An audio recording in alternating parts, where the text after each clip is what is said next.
기출이 곧 예상이다. 안녕하십니까, 아름수입니다. 너무 늦게 다시 만나게 되었습니다. 연말이라 업무가 바쁘다는 핑계로 너무 게으름에 빠졌던 것 같습니다. 바로 시작하도록 하겠습니다. 지난주에 이어서 오래됐습니다만은 삼각형 그랬었습니다. 그래서 그 나머지 두 개 바로 기주와 환경에 관한 간단한 설명 한 번씩 보시고요. 그리고 이제 진단.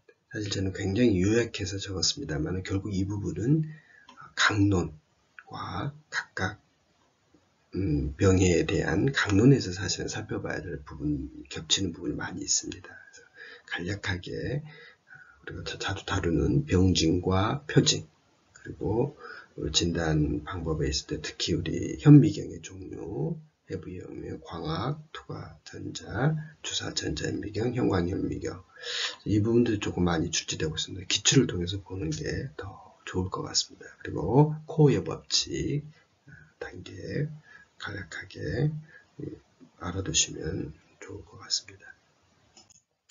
그래서 기출을 바로 보도록 하겠습니다.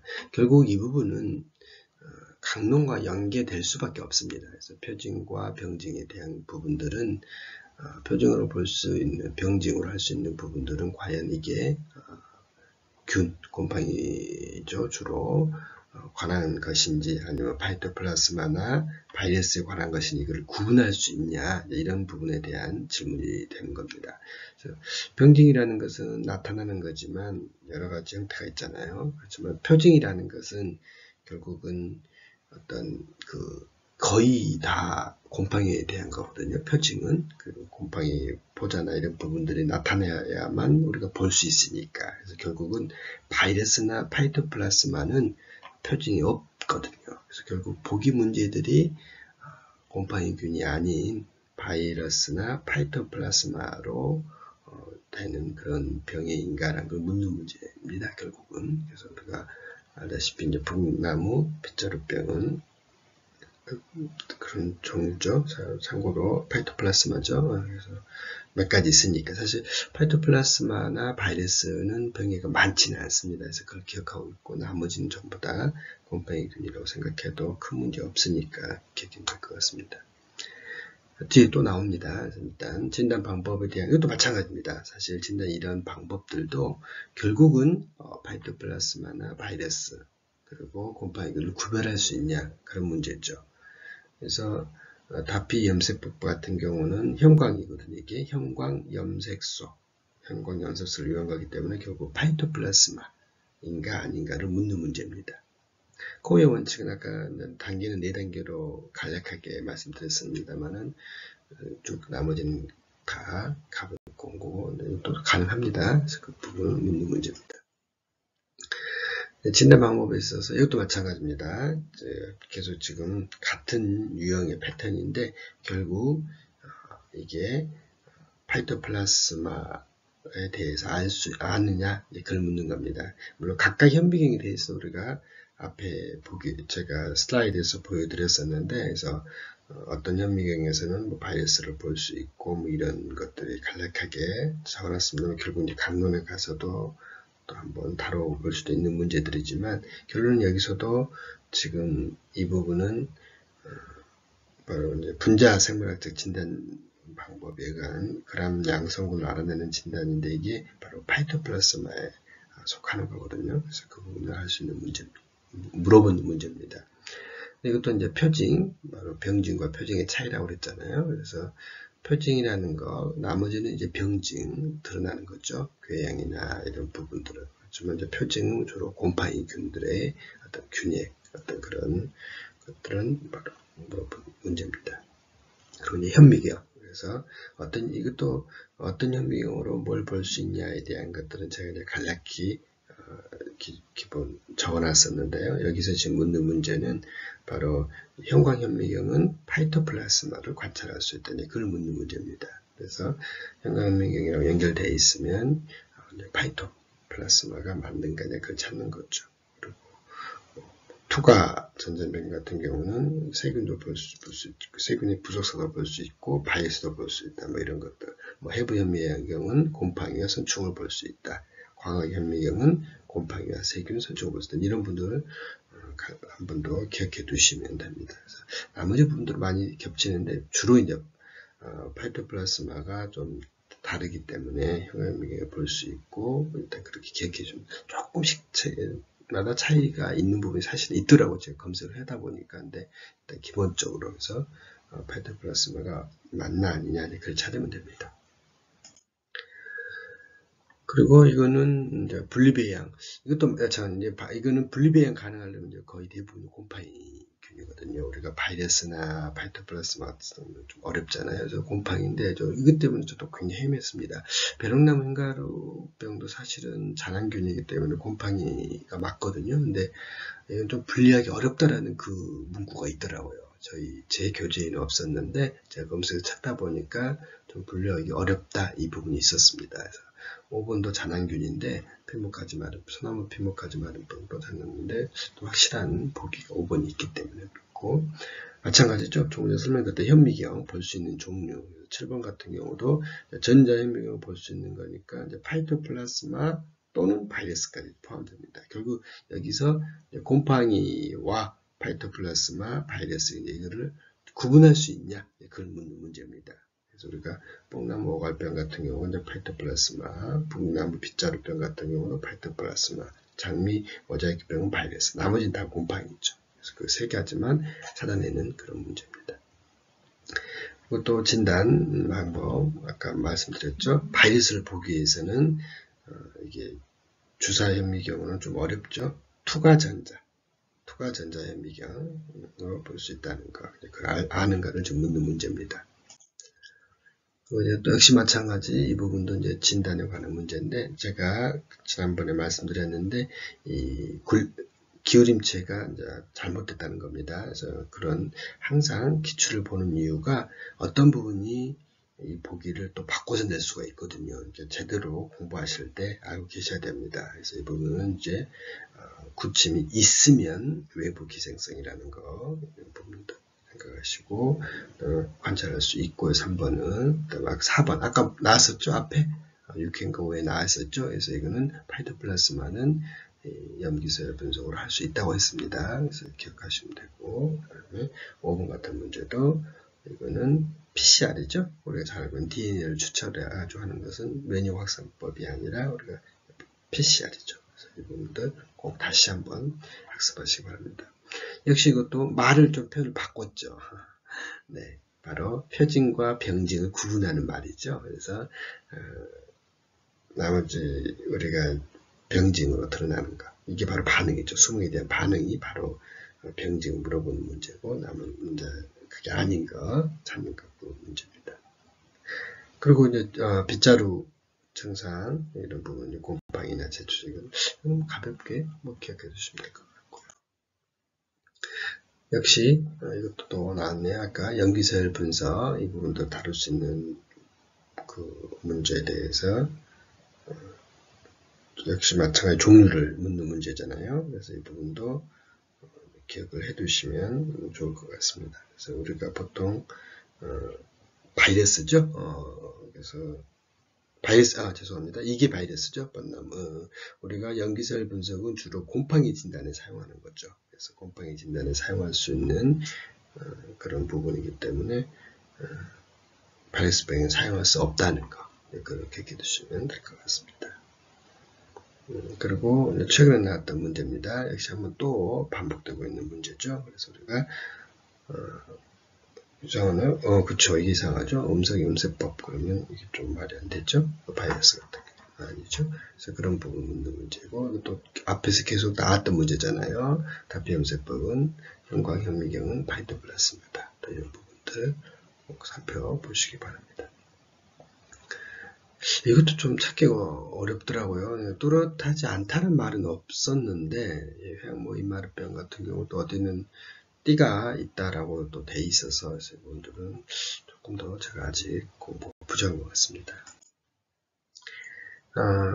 개 같은 경우 그냥 도덕 문제인 것 같아요. 그냥 점수 주려고 낸 문제인 것 같아요. 당연히 상처를 최소화하는 방법은 그냥 보기만 보셔도 알 수 있겠죠. 그래서 보시면 될 것 같습니다.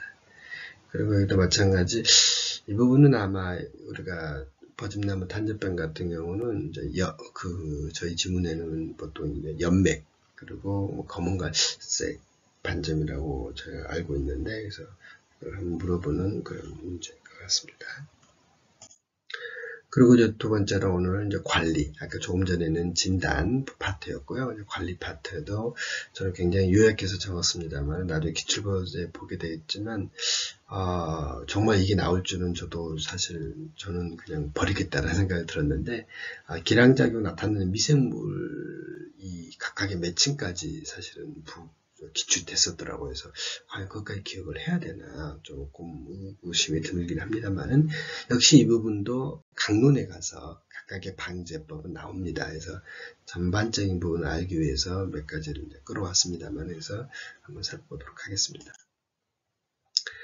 일단 기본적인 이제 방제에 대해서 제가 기울임을 안 해놨네요. 이게 지금 제가 보기가 잘못된 것들은 기울임을 다 한다고 했었는데 제가 깜빡 놓쳤던 것 같습니다. 그래서 이 부분들은 이제 그래도 옳은 것이니까 그냥 전체적인 부분을 읽어보시고요. 이제 이게 왜 기울임을 안 했었냐면 이제 생물적 방제에 대한 설명이기 때문에 나머지 부분들은 생물적 방제가 아니라 어떤 뭐라고 그러죠? 임업적 방제라는 표현을 썼는데 결국은 환경이나 재배 기술 이런 부분들을 조절하는 부분들이라서 뭐 틀렸다기보다도 이제 보기가 생물적 방제를 물어봤기 때문에 이제 그게 찾는 문제입니다. 나머지는 대부분 우리가 거의 임업적 방법이라고 해야 될까요? 그런 거라든지 뭐 저항성 품종을 가져왔다든지 이런 부분이지만 이제 생물적이라는 것은 말 그대로 어떤 병용균으로 방제를 하는 거니까요. 그래서 병용균이라든지 뭐 기량미생물이라든지 이런 식으로 표현한 거니까 그거에 대한 걸 알고 있는가 그걸 개념을 물어보는 문제입니다. 그 다음 바로 나오네요. 표현이 임업적 방제법 이렇게 표현이 나오네요. 임업적 방제법 같은 경우 전정이죠. 소금 전정 같은 경우 이런 것들은 줄일 수 있겠죠. 그래서 제가 뒤에 조금 더 기울임처럼 해놨었는데 사실 이런 것들은 피자르병 같은 경우는 참 애매하긴 한데 배수환경과 무관하다고 말할 수는 없을지 몰라도 그래도 이 보기 전체적인 보기를 봤을 때 가장 가까운 임업적 방제이기 때문에 고르시면 될 것 같고, 나머지는 이게 잘못된 보기입니다. 이게 감수 잘못된 거고 이거는 이제 보시면 될 것 같고요. 좀 애매하긴 한데 가장 옳은 걸 선택하시면 될 것 같습니다. 7회도 마찬가지입니다. 그래서 나중에 그 시험 문제를 보실 때 잘 기억이 안 난다 그럴 때 혹시 이런 뭐뭐만 사용된다, 뭐뭐만 적용된다 이런 부분들은 거의 잘못된 보기일 가능성이 높습니다. 그래서 생각하시고, 사실 이것도 조금 강론하고 또 같이 연관될 수 있는데 뭐 잣나무 털록병 방제를 위한 이런 부분 같은 경우는 좀 뭐 알고 있으면 더 찾기가 쉽겠죠. 그렇지 않으면 좀 어려울 수 있는데 그래도 나머지 이분 좀 어렵더라고요. 저도 오히려 옳지 않는 걸 먼저 없앤 다음에 문제를 찾는 게 훨씬 더 빠르더라고요. 그래서 1번이 맞는가 아닌가는 저도 긴가민가 했는데 2번 같은 경우는 당연히 예방적도 쓸 수 있고, 이거 같은 경우는 까치밥 나무잖아요. 그래서 그런 부분도 찾을 수 있고, 그리고 이거는 추석 기간이 길고 그 다음에 보호살균제입니다. 그래서 보호살균제이기 때문에 이것도 잘못된 것 같고, 그리고 이거는 둘 다 드러내면 안 된다 라고 알고 있어서 그래서 1번이 했는데 예, 저 이게 깜짝 놀랐습니다. 그래서 8회 때는 생물체 방제에 사용되는 미생물을 각각 기량미생물이죠. 기량미생물을 각각 또 제대로 연결하는 걸 알고 있는 거 이걸 물었더라고요. 그래서 저는 놀랐습니다. 이것까지 기억해야 되나 과연. 그래서 참 고민됩니다. 그리고 이 부분은 이제 올해 9회 나왔던 문제인데 나머지는 뭐 가볍게 보시면 될 것 같고, 이렇게 좀 폐교를 한 문제를 가지고 웃었습니다. 그래서 뭐 아카시나무가 주 전염원이기 때문에 제거해야 된다는 이런 표현이 있어서 아마 주변 아카시나무 대신 오리나무를 집어넣은 것 같은데 나머지는 가볍게 또 보시면 될 것 같고, 여튼 강조드리는 말씀이 제가 지금 기출을 강조드리는 이유가 이 기출을 보시고 어떤 식으로 문제가 나올지 예상을 하시고 공부를 하시는 게 가장, 저도 그렇거든요. 사실 지금 거의 저는 수업이 끝날 막바지이긴 한데 너무나 양이 방대하고 외우시려면 너무 많습니다. 외울 게. 그래서 이걸 과연 다 외워야 되나? 저는 조금 회의적이거든요. 저희의 목표는 60점이기 때문에 일단 전반적인 공부는 물론 하시면 또 2차 대비에 좋지만 일단 1차에 합격을 하기 위해서는 빠른 독해 실력이 있어야 됩니다. 보기가 5문제인데 그를 1분 만에 다 읽고 풀려면 굉장히 지문을 빨리 읽을 수 있어야 되는 그 스킬이 필요하고요. 또 내용의 범위가 워낙 광범위하기 때문에 그걸 조금 더 좁혀볼 수 있는 그런 부분을 좀 생각해 볼 때 전 생각은 그렇거든요. 전체를 다 보기에는 너무나 방대한 양이기 때문에 5회에서 9회는 지금 기출이 공개되어 있기 때문에 이를 좀 철저히 분석해서 제가 경험한 바로는 아무리 새로운 문제를 내더라도 40%를 넘지 않습니다. 그래서 기출만 제대로 분석한다면 보통 새로운 문제는 한 20, 30%도 되지 않다고 저는 보거든요. 기출을 변형해서 문제를 많이 다루고, 그리고 이제 거기에 물론 2차하고는 다릅니다. 2차는 소수령이고 이런 부분이다 보기 때문에 중복보다는 좀 더 새로운 걸 찾는 경향이 있지만 1차 같은 경우는 객관식 문제고, 그리고 객관식 보기 문제를 만든다는 건 굉장히 어려운 일이거든요. 그러다 보니까 기출에 많이 의존할 수밖에 없습니다. 그래서 이런 부분들을 꼭 명심해서 알면 좋을 것 같습니다. 저도 지금 굉장히 반성하고 있습니다. 지금 너무 제가 게을러서 지금 업무 때문에 핑계대고 못했었는데 좀 더 부지런히 나갈 수 있도록 노력하겠습니다. 그럼 다음 좀 빨리 뵐 수 있도록 하겠습니다. 고맙습니다.